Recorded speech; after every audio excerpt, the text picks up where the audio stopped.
जय जय राम। सादा नमन परम प्यारे राम, परम पूज्य गुरुजन, परम दिव्यात्माएं और आप सबके मंगलाशीष लिए परमेश्वर कारण को पा करके अपने श्री चरणों में लेकर आए हैं। उनका बारंबार धन्यवाद, अनंत बार धन्यवाद। गुरुजनों के कारण कृपा से भी हमें इस समय मन के रूपांतरण में लेकर आ रहे हैं। उनका बहुत बहुत धन्यवाद, अनंत बार धन्यवाद।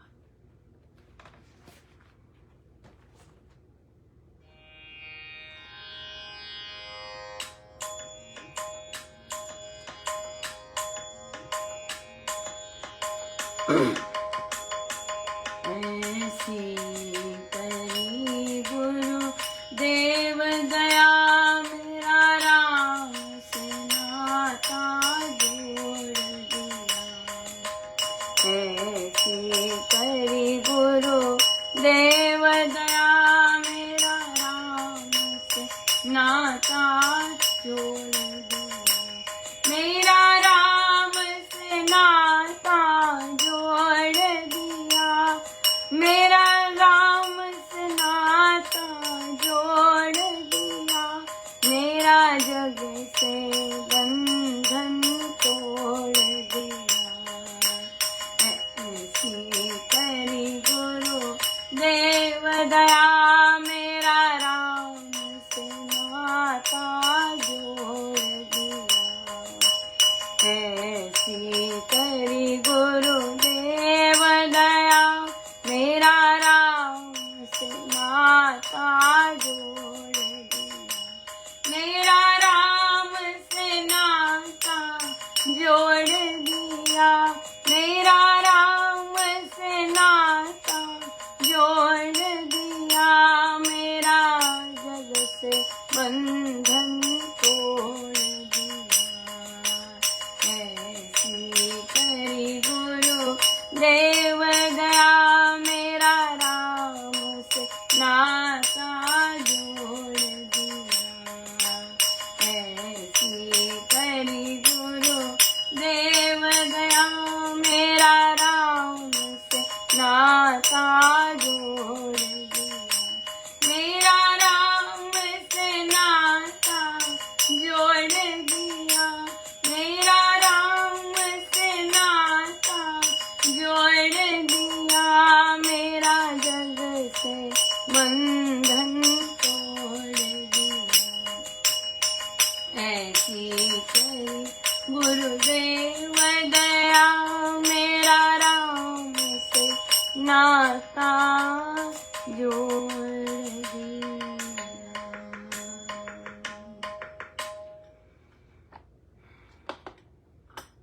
श्री प्रवचन पीयूष जी।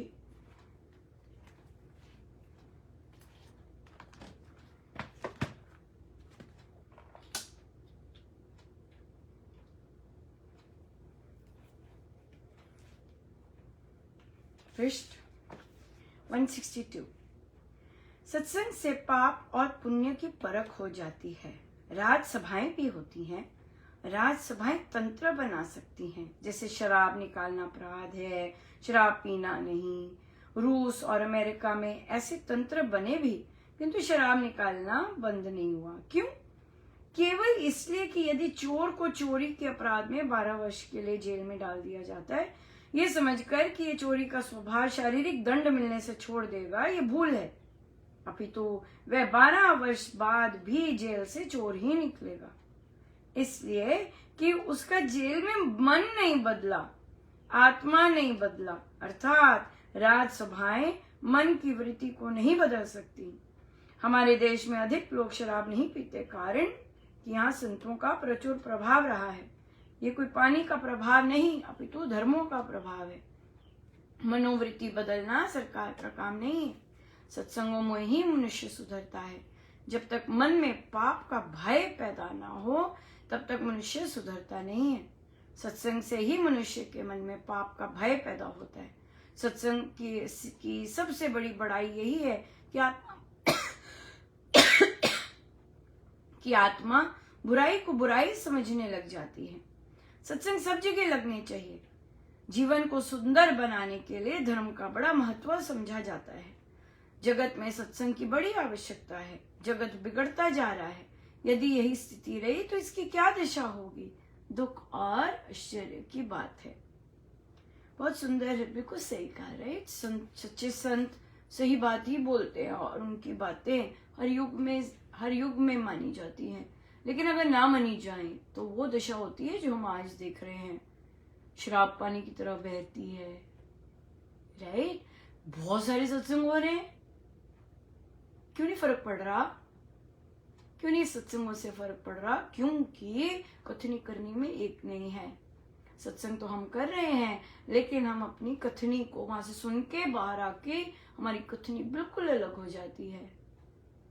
इसलिए हम सत्संग से जो बल मिलना चाहिए, गलत हमें पता है, सबको सब कुछ पता है। आज जो नहीं भी मानता प्रभु को, उसको भी पता है, हवा ही ऐसी है, सबको सब कुछ पता है, लेकिन वो प्रैक्टिस में नहीं लेके आता और as a result of which कहीं कहीं टूटता है, फटकता है, या फिर अपने अंदर की सफाई नहीं होती तो दूसरों की भौतिकता को देखकर चकाचौंध में अपने आप को भूल जाता है कि मेरा थोड़ा ही बहुत है और मैं बहुत खुश हूं, और लेकिन गड़बड़। या सो इसलिए संतों की शरण में बैठ के, अगर हम ये बैठ के बैठे हैं कि मुझे सब कुछ पता है, हमें तो पता है ये सब काम, हमने ये सुन रखा है, हाँ हमें पता है ये चीज, फिर ग्रहण कैसे करेंगे? ग्रहण करने के लिए तो झुकना ही पड़ेगा। संतों से पाने के लिए झुकना बहुत अनिवार्य है। संतों से देखिए, पराविद्या और बाकी विद्याओं में अंतर है। राइट, हम स्कूल में पढ़ाते हैं और यहाँ के बच्चों को डिफरेंट तरह से पढ़ाया जाता है। क्यों? क्योंकि यहाँ पे दूसरी तरह की अंडरस्टैंडिंग है, कि बच्चा, हर कोई बच्चा सेम तरह नहीं पढ़ सकता। राइट, हर कोई बच्चे को हो सकता है उसको कोई डेफिशिएंसी हो, उसको कोई इशू हो, तो उसके लिए उसकी टेक केयर की जाती है उस तरह से कि नहीं भाई, इसके पास ये है, इसको इस तरह से पढ़ाया जाएगा, ये सबकी तरह नहीं पढ़ सकता, ये ऐसे नहीं पढ़ सकता, इसको ऐसे पढ़ाया जाएगा। सही क्लास में बैठे हुए भी उसको अलग से पढ़ाया जाता है। कोई कहता है नहीं मिस महाजन, हम कॉपी से नहीं पढ़ सकते, हमें देखना पड़ता है। कोई कहेगा नहीं मिस महाजन, हम वीडियो से नहीं पढ़ सकते, हमें करके देखना पड़ता है। तो सारे बच्चे सारे तरह से अलग अलग होते हैं। राइट, लेकिन ये जो पराविद्या होती है, जो कि गुरु से मिलती है, उसके लिए चाहे आप ऑडिटरी लर्नर है, चाहे विजुअल लर्नर है, चाहे आप कैसे मर्जी लर्नर है, पराविद्या तो ग्रहणशील बनकर ही मिलती है।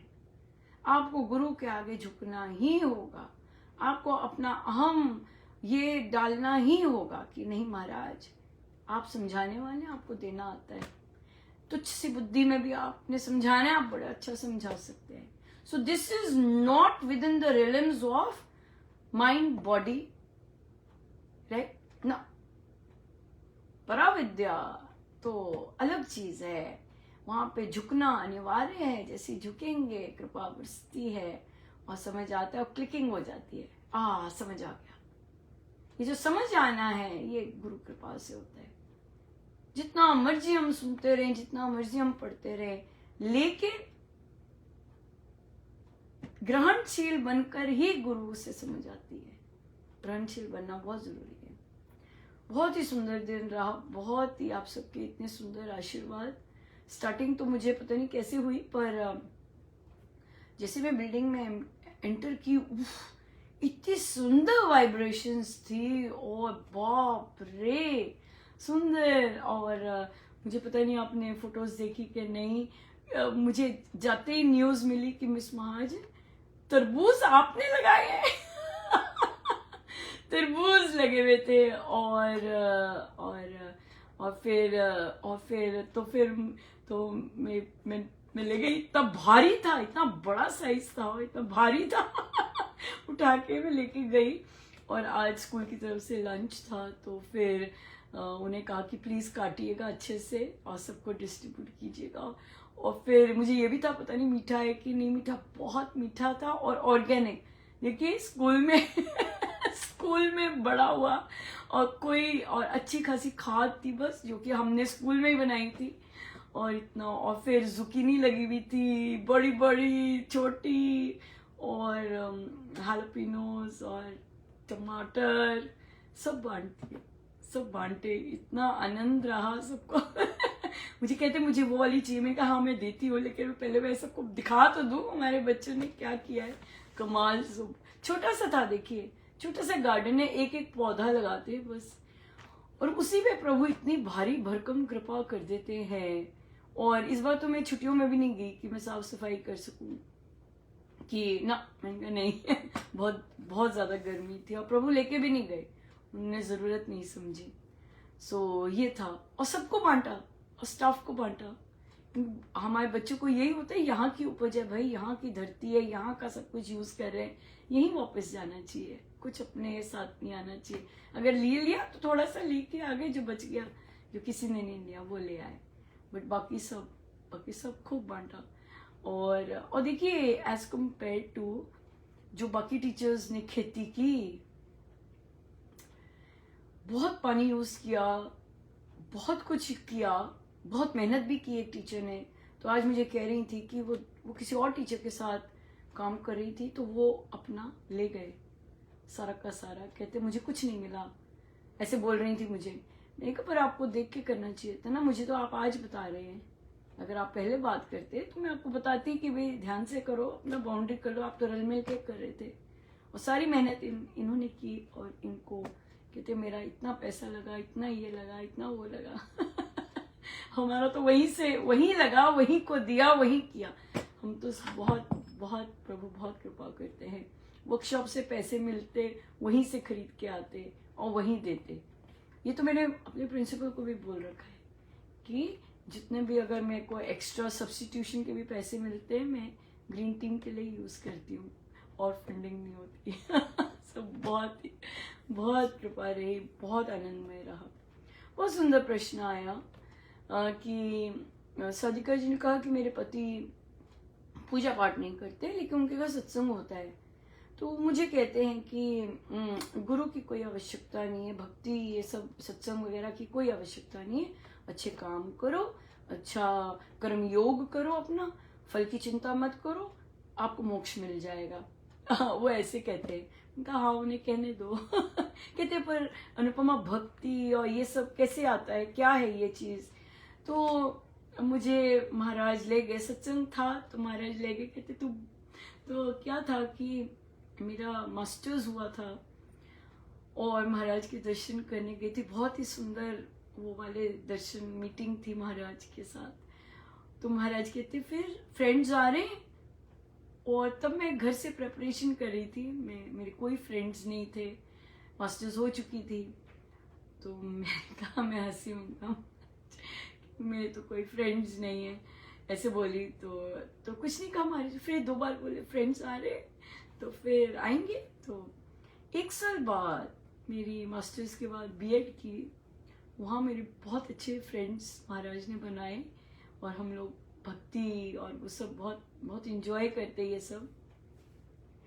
तो फिर महाराज ने आना था, तो तब तो बहुत लोग जानते थे। तो मैंने बोला भाई हम मेरे गुरुदेव आ रहे हैं, आपने आना है तो चलो।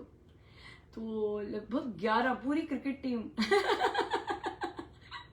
वो आए थे, और फिर महाराज ने हम सबको अलग समय दिया। सबके साथ मिलने के बाद सारे बच्चे वहाँ यंग थे सारे, या यूथ था। तो फिर महाराज कहते कोई प्रश्न पूछेंगे।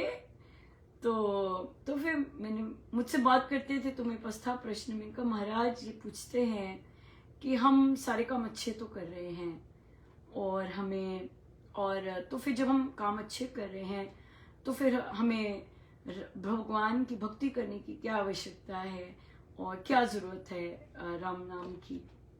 तो सो महाराज को ऑब्वियसली बिल्कुल इंटेलेक्चुअल माइंड्स, राइट। सो महाराज कहते कि बच्चे यंग बैठे हुए थे सारे यूथ। महाराज कहते इतना सुंदर प्रभु ने चेहरा दिया है, कल चल ना पाओ क्या करोगे। हाँ, कल बेड रिडन हो जाओ अगर, क्या करोगे। तो महाराज कहते कि जो भी आप अभी ऐसा सोच रहे हैं, या अभी ऐसा कर भी रहे हैं, बहुत सारे स्पेशली पुरुष लोग बहुत सारे ऐसे सोचते हैं कि भाई काम अच्छा करो, बुराई ना करो, गलत काम ना करो, अपना काम करो, और एडिट कर लिया फल की चिंता ना करो, बहुत अच्छी बात है, तो आपको मोक्ष मिल जाएगा, सब ठीक है, बढ़िया है। तो महाराज कहते कल बेड पे पड़ गए, क्या करोगे? तो महाराज ने कहा आज जो सोच है, आज जो हम सोच रहे हैं, जो हम ऐसे ऐसे भाव आ रहे हैं, वो हमारे पिछले कर्मों के हैं, उसकी वजह से हम ऐसे सोच रहे हैं, उसकी वजह से हमारे भाव ऐसे हैं। लेकिन वो तो बस ही खा रहे, राइट, बस ही खा रहे, तो आगे ऐसे भाव चलते रहे, इसमें गिरावट ना आए, इसमें फ्रस्ट्रेशन ना आए, हाँ, तो वहां पे ये चीज चलती रहे, तो उसके लिए तो कमाई होनी चाहिए ना। और फिर महाराज कहते मैं देखो, मैं भी साइंटिस्ट रहा हूं, राइट, और मैंने दीक्षा ऐसे नहीं ली, बहुत देख परख के, बहुत टेस्ट करके फिर दीक्षा ली, और फिर जब दीक्षा ले ली तो फिर हो गए, एक बार ले ली तो हो गए।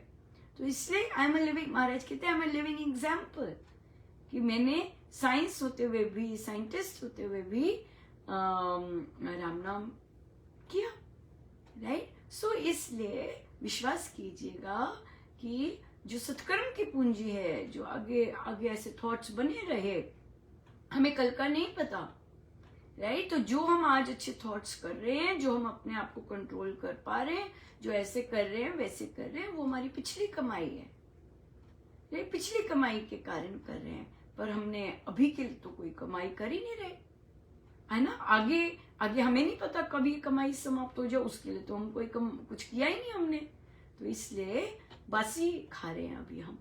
अगर हम भक्ति नहीं करते तो हमारे सत्कर्म जो हैं वो कैसे आएंगे, कैसे पुण्य की पूंजी आएगी कि हमें ऐसे सुंदर सुंदर भाव आ सके, राइट। सो भक्ति जो है, देखिए, कर्म योग से, ज्ञान योग से, ध्यान, बाकी सारे योगों से आपको वही चीज मिलती है, लेकिन भक्ति योग से आपको न केवल ज्ञान योग मिलता है बल्कि कर्म योग भी मिलता है। भक्ति योग से आप कर्म अच्छे करना सीखते हैं जिससे प्रभु से एक हो सके। भक्ति करते हैं तो आपको ज्ञान भी मिलता है, आपको समझ भी आती है हम सबको, और फिर उससे प्रभु से एक हो जाते हैं। सो भक्ति योग से हमें ज्ञान समझ भी आ रही है, और फिर वो कर्म योग भी चल रहा है हमारा, ठीक है। तो अब साधिका जी को कोई कहा कि अगर उनको इतनी समझ आ रही है, देखो कितनी सही समझ है कि कर्म करना, फल की चिंता नहीं करनी, कोई भक्ति नहीं करते, कोई कुछ नहीं करते, राइट। लेकिन घर में सत्संग चल रहा है, घर में जाप पाठ चल रहा है, हाँ, घर में बच्चे भी लगे हुए हैं, तो अब इससे क्या होता है कि जो राम नाम है वो छूटता है। ऐसे नहीं है कि अगर कोई घर में है, घर में सत्संग चल रहा है तो दूसरे को छू नहीं रही, वो चीज छूती है, अपने ढंग से छूती है। सो इसलिए महाराज का मैंने डायरेक्ट सुनी हुई है ये बात कि घर में एक भी इंसान अगर आध्यात्मिक हो जाता है, अगर सही तरह से साधना करता है, तो बाकियों का कल्याण ही कल्याण होता है, बिल्कुल। बाकी लगते ही लगते हैं, देर चाहे जब भी जिसका समय हो वैसे लगेंगे, यू नो। सो इसलिए एक भी अगर, तभी हमारे सत्संगों में भी होता है, एक भी अगर वहां आध्यात्मिक बैठ जाए तो अपने आप वहां चेंजेस आनी शुरू हो जाती हैं। एक भी अगर आध्यात्मिक, संपूर्ण आध्यात्मिक हो जाए तो बाकियों में वो भक्ति प्रवाह करने लगती है, धुलने लगती है, वो कठोरपन, जिद्दीपन वो गिरने लगता है, केवल एक आध्यात्मिक। तभी महाराज आज देखिए बोले हैं सत्संग जगह जगह पे होने चाहिए। कई जगहों पे श्री राम शरणम है, लेकिन महाराज अलग से भी सत्संग करवा रहे हैं। क्यों? क्योंकि जरूरी नहीं उन सत्संगों में आध्यात्मिक प्रवाह होता हो, वहां पे धार्मिकता होगी। क्यों? क्योंकि वे दूसरों को अपना नहीं सकते, वे दूसरों को स्वीकार नहीं सकते, अड़े पे हैं, भेदभाव करते हैं, पक्षपात करते हैं, राइट, राग द्वेष से भरे हुए, ये सब आध्यात्मिक नहीं होते, ये धार्मिक लोग हैं, राइट। तो इसलिए ऐसी जगहों पे अगर एक एक दो दो आध्यात्मिक लोग बैठना शुरू कर दें तो फिर कायाकल्प हो जाती है, फिर वहां का सत्संग बदलने लग जाता है, वहां पर शांति प्रवाहित होने लग जाती है, झगड़े कम होने लग जाते हैं, स्वीकारना ज़्यादा हो जाता है ना।